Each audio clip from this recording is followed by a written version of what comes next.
everyone! Today I am going to attempt to overwinter my caladiums in containers. I say attempt because this is the first time I've ever grown caladiums up here. I think it is. It's definitely the first time I'm going to try to overwinter them, because if I can get something to come back instead of buying it new in the spring, why not? Now, anytime I try something new, I do as much research as possible, and as typically happens, there's a lot of conflicting information. Like, some of the articles I read said to bring all of your caladiums inside before the temperature drops below 60. Other articles said to wait till all of the leaves drop on the caladiums, which obviously they haven't. But since we are getting some cold and rain, and caladiums can be sensitive to soil that's too cold or too moist, I did go ahead and bring them inside. So this is where we're going to be working today. Obviously, they're going to be stored indoors as well. I'm sure I'll make a mess. I'm going to try not to make a huge mess, but that is what vacuums are for. So I have 3 of these boxes, which I kindly got for free from somebody in Chicago that worked really well for my shade border on my back deck garden. So in them, I have this polka dot plant, which I'm going to pull completely. I might save some of the leaves to press them because they are really pretty, but those I'm going to pull. And then I have in here 2 varieties of caladiums. This one here is the Heart to Heart White Star. And then let's see if I have a good leaf of the Heart to Heart Vava Violet. Obviously the leaves now are already starting to show signs of being near the end of their life, but I might actually cut and press some of these too, because it'd be nice to have some larger foliage to work with for my pressed flowers. Now, caladiums are tropical plants, and they are perennials in tropical areas, so they can come back. Obviously here or in colder climates, they're usually grown as annuals. And I believe that the proven winners, because that's where both of these varieties are from, I think the greenhouse is in Florida for the company that they work with. So it's not like I have a ton. If it doesn't work out and they don't come back, I won't be completely heartbroken, because I think I'm only saving, 3 in each container, so 9 total. But I mostly just want to see if I can actually make this work. So of all of the articles that I was reading, I eventually got to the actual proven winners article on it, and it kind of tied some things together that I was reading in other articles as far as information that kind of conflicted, and then I understood why. So let me read what it says to you guys, and then I will go through what I'm going to do. So first of all, it says, what do I do with caladiums at the end of the season? So for zones 2 through 9, which is, I think, most of the United States falls within that category, I'm in zone 6A. In most parts of the country, caladiums are grown as annuals, enjoyed from spring to fall, and then discarded. Generally, so this part is the first time I read this, generally we do not recommend storing bulbs for the winter and replanting them the following spring. And I know a lot of people do dig up their caladium bulbs and then store them. It says that's because, other than in southern Florida, where again I think the greenhouse is, stored bulbs do not perform as well as fresh bulbs because there aren't enough growing days to accumulate the carbohydrates necessary for storage and subsequent sprouting the following spring, which I thought was very interesting, because that's not something I'd ever considered. It's nothing that came up in any of the other articles I read, that the growing zone actually has to be long enough for them to store enough energy in their bulbs to sprout the following year. Similarly with tulips, how we leave the leaves on the tulips until they yellow and die back because they're still gathering energy, so the tulip comes back next year. The caladiums are doing the same thing, but apparently they need a much longer growing season. So I'm wondering if, even if I store these perfectly, and I do everything else right, if they just don't have a long enough growing zone here in Chicago to even come back the next year. So that is something I'm interested to see. Let me finish reading, and then I'll tell you 2 of the different ways I'm going to test this to maybe see if I can get around that. So it says, if you don't plan to try and save the bulbs, simply leave them in the ground and let them disintegrate. If you live in zones 10 or 11, they're perennial and they'll come back. So if you are going to store caladium bulbs, here is their recommendations. Wait until your fall temperatures are consistently falling below 60 degrees, which they are, and then dig up the caladiums with their leaves attached. I'm not digging mine up. Knock the bulk of the soil off the bulbs, set them to dry in a ventilated space for a week. Once the leaves shrivel up, cut them off about 1 inch above the top of the bulb. When the bulbs feel dry to the touch, they are ready to be stored. Keep them in a warm 60 degree Fahrenheit, plus well-ventilated area over winter. That was another difference I was seeing. Some of the articles were recommending temperatures between 45 and 50, which from everything I know about caladium seems way too cold to store them at that temperature. So 60 degrees Fahrenheit and above.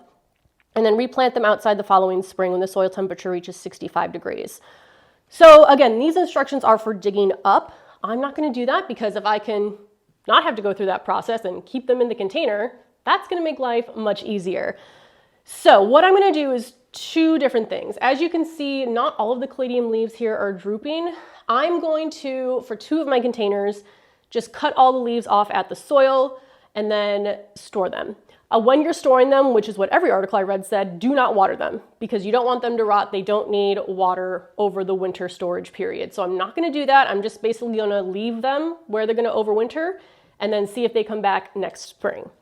What I'm going to try with the third one, and I don't remember if I read this in here. Oh no, I did. Okay. What I'm going to try with the third one is to, and I'm looking at on the ground, the one that has the most leaves that are still upright. I'm going to treat it as a houseplant for now. Now, even if you bring Caladiums inside, they're not going to stay as houseplants forever.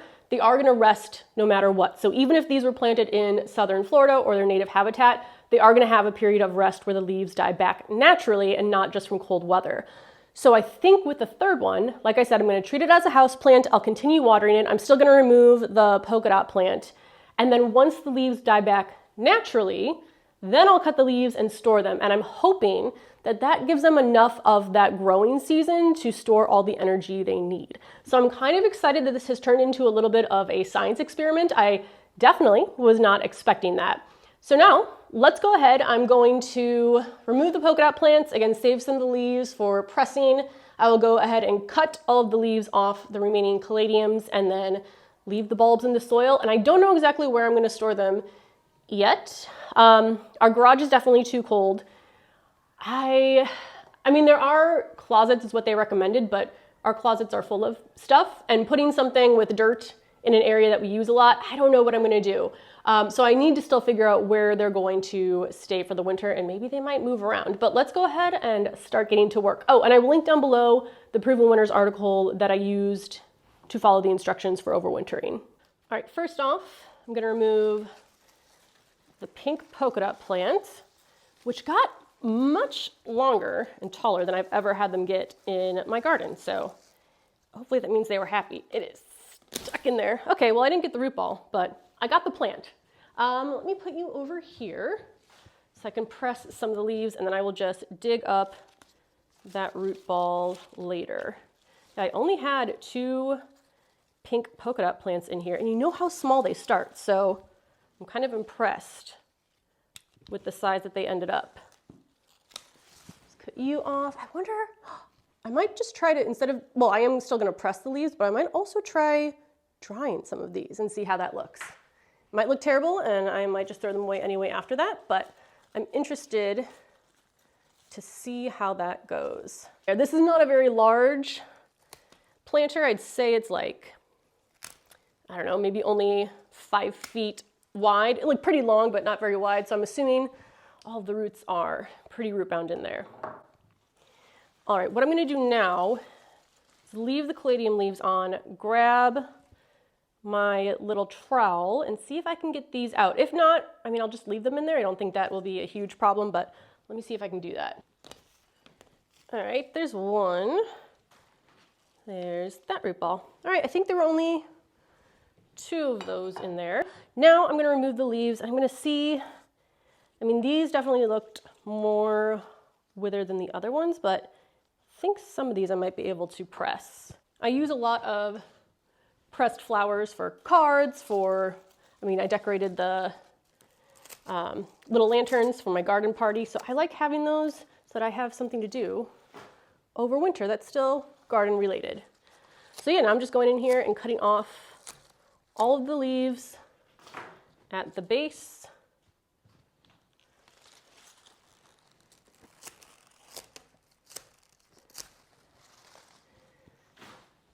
And there we go. That is one box of Caladiums down and ready to be stored. So since I did pull the leaves off of this one already, this one is going to be one that I store right away. So I'm going to do the same exact thing to the second box over there. And then, like I said, the third box is going to be a houseplant for a little bit, and we'll see how that goes. One thing I need to keep an eye on is pests, in case any insects are living in the soil or any eggs have been laid. I don't see any, but that's always a risk when you bring stuff from inside. So I might even actually remove, you know what, I'm gonna do that. I'm gonna grab a glove and remove some of this topsoil. It never hurts to be safe, and I think I told this story when I was overwintering my dahlias last year, but 2 years ago, so when I overwintered the ones from the 2021 garden, and then it was the spring of 2022, I brought in the dahlia bags, because those I store in the garage where it's cooler. Those don't need to be stored in 60 plus. But I brought those in to pre-sprout them, and they stay inside until it's warm enough outside. And I shut the door so that the cats, I don't know, wouldn't dig around in the dirt. And one day I came in and there was a bunch of dirt like around the bag. Still on the bag, they were in grow bags, still on the bag, but around the bag. And I was like, did a cat somehow learn to open and close a door and get in here and, I don't know, paw through the dirt? Then I realized the dirt was moving and that it was actually hundreds, if not maybe thousands of tiny little black flies. This is only on one of the grow bags, luckily. I have never moved so fast once I realized what it was and got that outside.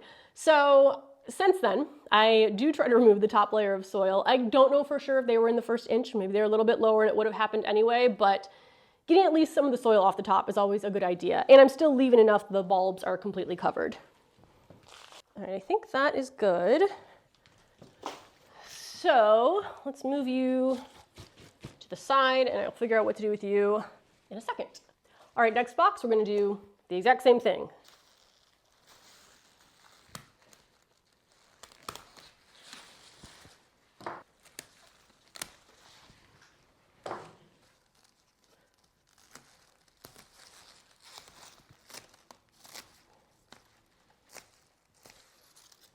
So that's the second one down. Again, this one I'm gonna do the same thing, put it in storage now, and then basically forget about it until spring and see if they come back. So now I'll show you what I'm gonna do with the third one. Now here is the third box of caladiums. This is the one that had the most leaves that were still upright. So I'm gonna treat this one as a houseplant until the leaves start to die back naturally. Then I'll do the exact same thing, cut off the leaves and store them with the other two. This one is underneath a grow light, which is set for, I believe, 14 or 16 hours a day, right next to my lemon tree. I usually have a fan that's running there. I need to get my humidifier set up, although we haven't really had to turn on the heat quite yet here. I didn't make a video on my lemon tree. I did make a quick reel, but I have a video from last year and I did the exact same thing. So I will link the overwintering a lemon tree video down below, but we'll see how this does. I kind of like that, just sitting there on the floor. Now I'll show you where I put the other two boxes. So they are in what has become a garden shower. So this is our guest bathroom, and luckily we don't have too many people staying the night, but when they do, then I have to move things out of here. But this has been where I stored dahlias before. I'm pre-sprouting them and need to get them outside, where I've stored my hoses, although I think those I'm gonna bring down to the garage this year. You can see here I have extra herbs that I didn't have room for on my curtain rods that are drying. This bathroom smells very odd because it's a combination of all of the herbs together. So those will eventually be taken down once they're dry, and I'll store those in containers. But these are here for now. I think I'm probably gonna move them to a closet on the main floor under the stairs if I can make room in there. So they'll stay here for now for an undetermined amount of time. Then I plan to move them down there, but that's where they're gonna be for now. So that's gonna be everything for this video. I've cleaned off the table, put my dried flower centerpiece back. These are eventually gonna be used to decorate a Christmas tree pretty soon here. I can't believe Christmas is coming up that quickly. Now, obviously I can't tell you how this has worked out until next spring, but I'll keep you updated over winter. If anything happens to them during the winter where I'm like, I know this isn't gonna work, I'll let you know. Other than that though, we'll just see if they come back next spring. So thank you so much for watching. If you've ever successfully overwintered caladiums in containers, let me know if there's anything else that I should be doing, and I will see you in the next video. Bye.